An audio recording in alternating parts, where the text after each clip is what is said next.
Have you ever wanted to say something so precise that the other person just goes silent?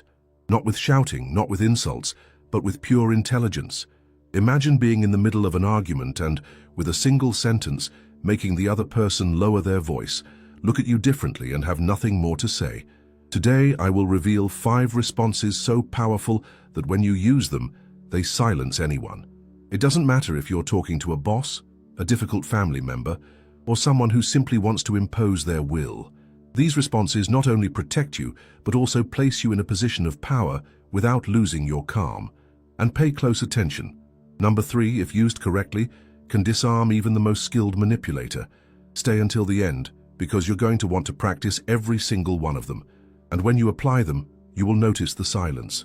Everyone at some point has felt that frustration. You're saying something logical, valid, necessary, but the other person simply isn't listening. And worse, they seem to be winning the argument, not because they're right, but because they shout louder, interrupt faster, or attack more aggressively. In our culture, strength is often associated with volume, conviction with imposition, and respect with fear. But that isn't respect, it's momentary domination.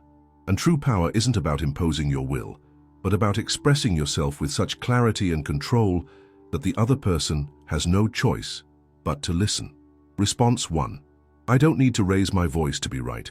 There are times when someone raises their voice, believing it gives them more authority. They shout, interrupt, impose themselves, and expect you to do the same. But if you fall into that game, you've already lost. This phrase is an elegant way to step out of the noise without leaving the conversation. Imagine a meeting, a discussion at home, or even a conversation on the street. The other person raises their tone, trying to dominate the atmosphere. And you, instead of responding with the same fire, maintain control and say calmly, I don't need to raise my voice to be right. It's a phrase that not only stops the attack, but sends a clear message. You don't play on the field of emotional confrontation. You play on the field of mental dominance. In that instant, the person listening realizes that something has changed. You're no longer arguing, you're leading. The Stoics taught that self-control is not repression, it is real strength. Epictetus said, "He who cannot control his tongue will be a slave to his emotions." And that's exactly what you're demonstrating with this response. You don't need to shout because your logic is enough. You don't need to impose yourself because your confidence already does it for you. This phrase not only silences the one who shouts, but also opens the eyes of those around you. Because when you speak with serenity in the face of a storm, everyone notices who holds the true power. Response 2. The way you speak says more about you than it does about me. When someone attacks you with sarcasm, mockery, or contempt, the most tempting thing is to respond in kind. But that's where many people lose. This phrase is like a clean mirror. It doesn't respond with violence, it doesn't defend with desperation, it simply reflects what the other person is showing. The way you speak says more about you than it does about me. By just saying this, you deactivate the venom in their words because you're not insulting them. You're not seeking approval, and you're not accepting their game. Imagine you're in a conversation and someone makes a hurtful comment. You could retaliate, but instead you look at them calmly and say that phrase. And then something unexpected happens. They hear themselves, and in doing so, they feel the weight of their own words. Marcus Aurelius wrote, "The best revenge is to be unlike him who performed the injury." And this phrase is the perfect translation of that principle. You not only maintain your peace, but also force the other person to confront their own disrespect. Furthermore, there is a powerful lesson here. When you don't react as they expect, you change the script. And when you change the script, you change the dynamic. This phrase is for those who have decided not to stoop, not to surrender, and not to let the attitude of others define who they are. The Stoics understood this more than 2,000 years ago.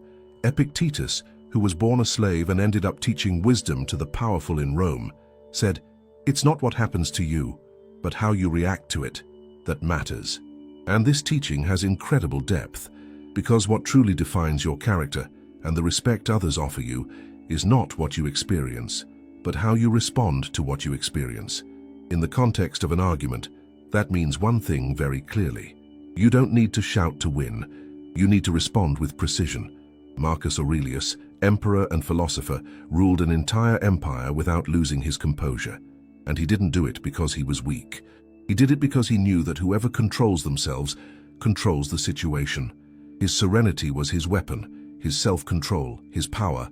Today, we live in a world that rewards quick reactions, impulsive opinions, and hurtful responses. But whoever learns to respond with intelligence becomes an anomaly, someone memorable. And that's the kind of person others listen to, even when they disagree. Seneca said, "To speak in anger is like shooting an arrow without aiming."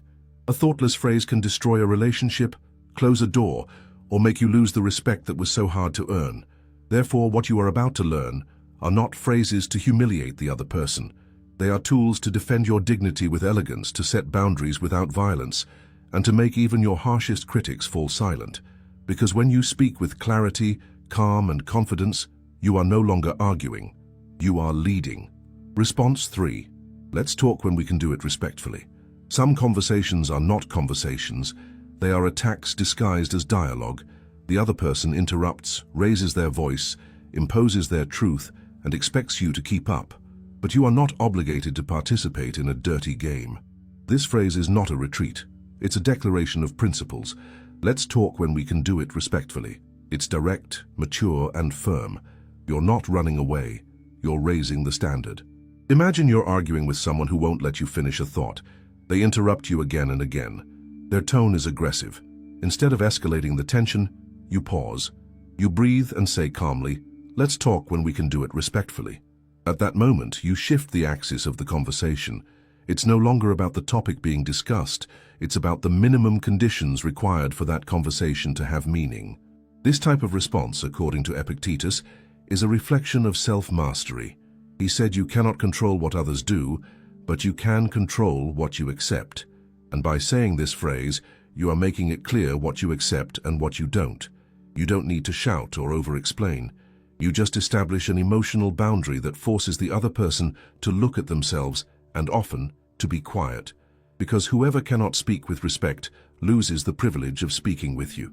Response 4. I'd prefer not to continue this conversation. There are moments when continuing to talk is pointless. The other person isn't listening, doesn't want to understand. They only want to win, even if it's at the cost of hurting you. And that's where this phrase becomes your shield. I'd prefer not to continue this conversation. It's simple, it's clear, and it's profoundly powerful. It doesn't ask for permission, it doesn't justify itself. It just puts an end to it. Imagine you're arguing with someone who insists on provoking you. Every word they say is laced with poison, and you feel your patience wearing thin. Instead of exploding, you breathe, look at them with serenity, and say, "I'd prefer not to continue this conversation." That phrase has an immediate effect. It cuts the toxic dynamic at the root, and most importantly, it gives you back control.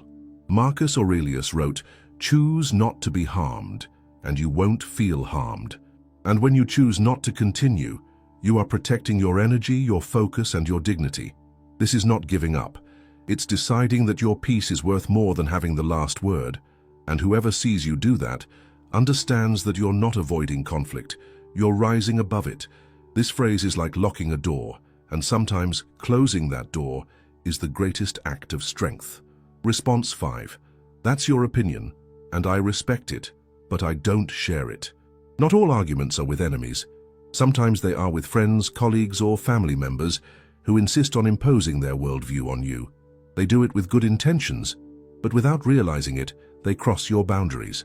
And that's when you need a phrase that marks your position with respect but without yielding.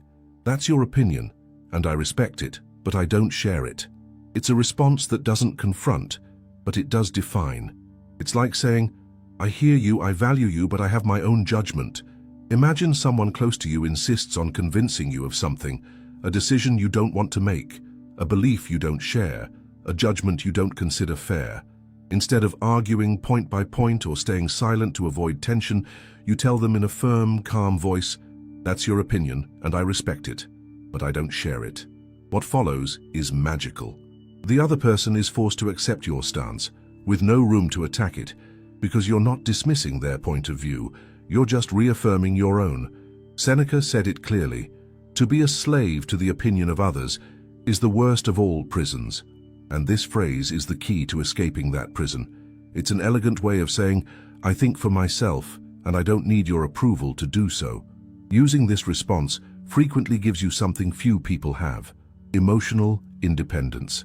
And when someone notices they can't pressure you, they begin to respect you even more. Now you have 5 responses that not only defend you, but strengthen you. 5 phrases that, when said with serenity, confidence, and clarity, make the other person fall silent. Not because you've crushed them, but because you've risen above them. Because respect isn't imposed by force, it's inspired by character. Let's remember them one more time. I don't need to raise my voice to be right. The way you speak says more about you than it does about me. Let's talk when we can do it respectfully. I'd prefer not to continue this conversation. That's your opinion, and I respect it, but I don't share it. Do not underestimate the power of these phrases. When you practice them and integrate them into your daily life, you'll notice something very clearly. People will start to listen to you more and tread more carefully around you, because you are no longer someone easy to manipulate or provoke. You are someone with presence, with control, and with a powerful voice. Here at Stoic Spring, I teach you to think, speak, and act with the wisdom of the great philosophers, so you can live with more respect, inner peace, and mental fortitude. Subscribe now and turn on notifications, because what's coming will transform you. And tell me in the comments, which of these phrases are you going to use first? I'd love to read your answers.